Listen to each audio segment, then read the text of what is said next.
उदाहरण आता है, जटायु पक्षी जब वन जंगल में मुनिराज के आहार देखता है, उसके बाद में प्रभावित होकर जब वो संयम ले लेता है, व्रतों को ग्रहण करता है।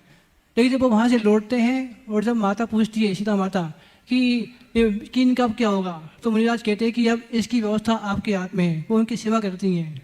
तो आज वर्तमान में वृद्ध लोग जो हमारे सेवी लोग हैं, सेवी जीव हैं, उनके समाधि बन की अंतिम समय क्या व्यवस्था हो जिससे कि उनका गौरव बढ़े और उत्साह बना रहे। नमस्ते महाराज जी।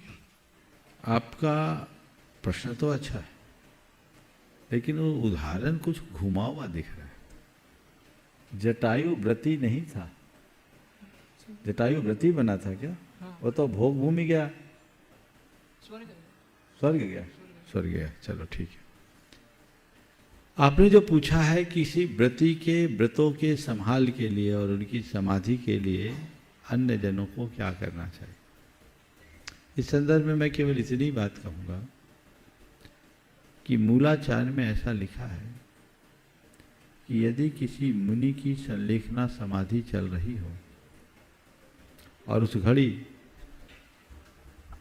मुनि की संलेखना समाधि चल रही हो और उस घड़ी किसी मुनि को तीर्थ यात्रा का विकल्प हो, तो अपनी तीर्थ यात्रा के विकल्प को त्याग कर जीवित तीर्थ की वंदना करे, उनकी सेवा करे। यह विधान मैं ये उदाहरण इसलिए दिया कि संलेखना को हमें सर्वोच्च प्राथमिकता देनी चाहिए। तो आपने आम गृहस्थों के संदर्भ में बात पूछी है, तो उसमें मैं इतना कहूँगा कि कोई भी घर के बड़े बुजुर्ग व्रती हों, धर्मी हों, तो घर परिवार में उनके अनुकूल वातावरण होना चाहिए। उनके ठीक रीति से सेवा शुश्रूषा के साथ उनके धर्म ध्यान की अनुकूलता बनानी चाहिए।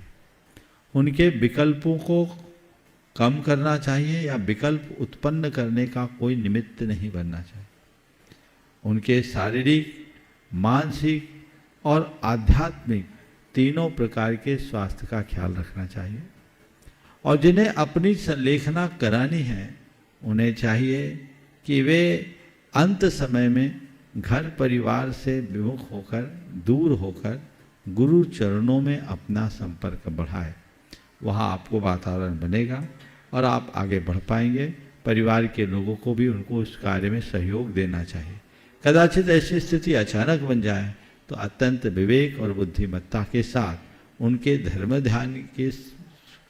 ध्यान पूर्वक उनकी संलेखना में सहायक बनना चाहिए।